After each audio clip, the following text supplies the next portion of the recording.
We met a fella in Saudi Arabia when we were in prison. His name was Ali.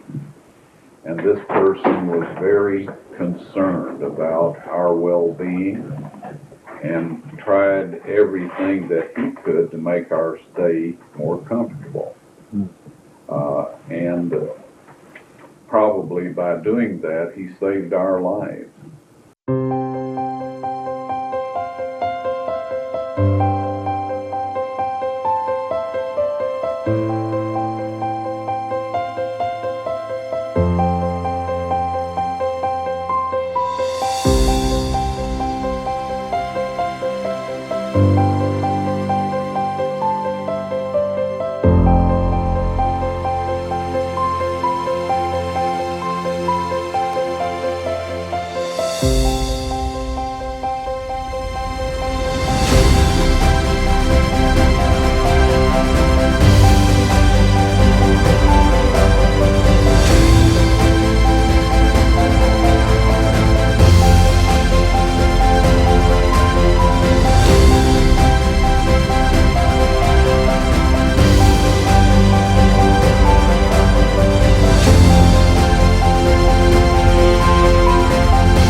We met a fella in Saudi Arabia when we were in prison. His name was Ali. And this person was very concerned about our well-being and tried everything that he could to make our stay more comfortable.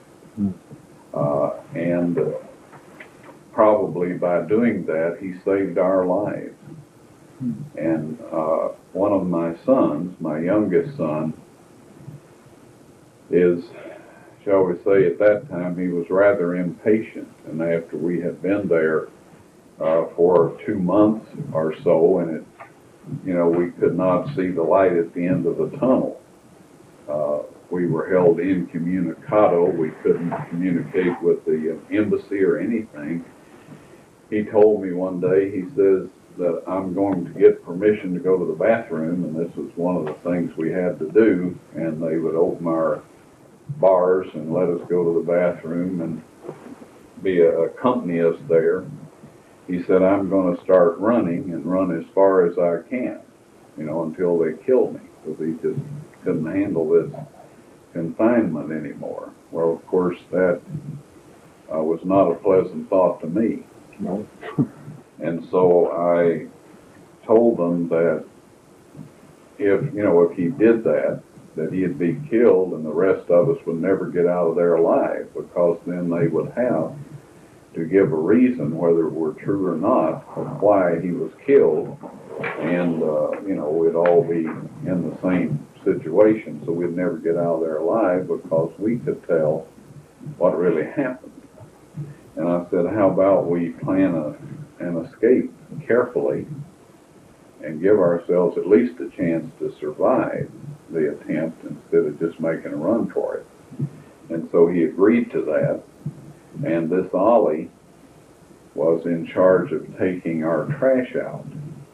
Now every day, this was one strange situation. 3 months before we were over there, I had a dream of this Arab man in Arab dress giving us money in a cell. And I thought, well, you know, it must have been something I ate because it didn't make any sense at all. But then after we had gotten there and the interrogation part was over, they put us in a cell together, and this Arab fellow would come every day and pay us 30 reals. And it was exactly what I had seen in my dream. Why would he say he was doing this? Well, that's what they did for all prisoners in Saudi. Mm-hmm. But I had no idea of that. But with this money, we had to order our meals. A taxi driver, or a Sowalk Sierra in their language, would come and take our orders, and he would go try to find what we wanted to eat in town. And if he couldn't find what we wanted, or we couldn't say it in his language so he could understand it, we did without. And so anyway, that was quite an incentive to learn Arabic, at least food terms. But anyway, we put this stuff in a trash can bag, and it would be carried out. And they would bring us a trash bag about every week or something like this. And Ollie did this. Well, I would put our trash in one of the food containers instead of the trash bag, and I'd carefully fold the trash bag and put it under the carpet. And Ollie never said a word. He would take it out in what we had it in and make sure nobody was watching when he did it, and put it in another trash can. So we were able to save up 6 of these trash bags, and my plan was that we would make a break for it on a Thursday night because there were only 2 guards present. See, they observed their holy day from sundown Thursday night until sundown Friday night. Mm-hmm. And so at least they have the sundown to sundown part of it right. But during those hours, there was only 1 guard in our area and 1 out at the little guard post at the end of the compound. So that the plan was that we'd take 2 bags each, and I would overpower the guard on the door, and then we would, do what was necessary to get past the other one, short of killing him.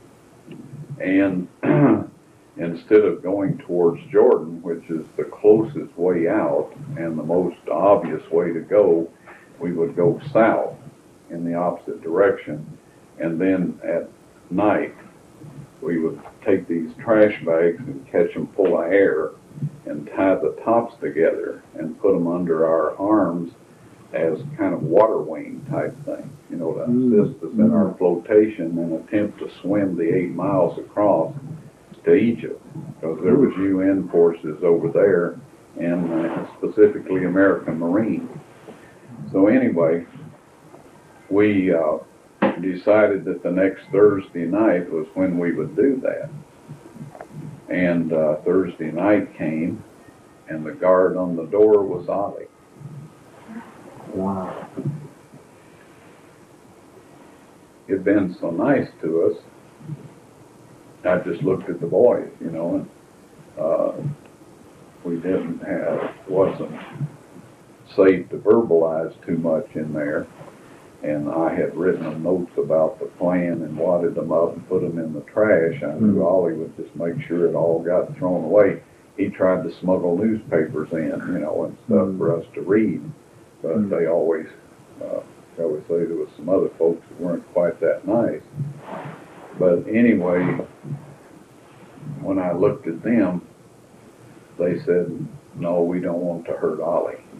Because I'd have had to have asked to go to the bathroom and then slam that iron door back on him and render him unconscious and take his weapon, and head on out. So anyway, I said, well, will next Thursday night do? I asked Ronnie specifically if that would be all right, and he said yes. So the next Wednesday, the interpreter came to our cell and said, "Halas." He said, "It's finished. Tomorrow you're going home."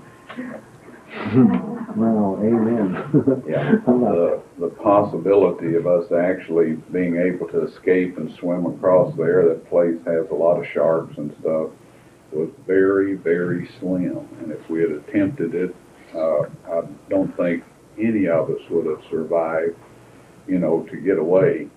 And so by him being like he was, and being on the door that night, which I know was all arranged of God,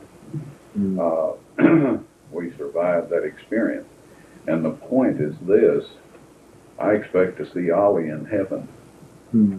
Even though he was a devout Muslim, he had a love for his fellow human beings.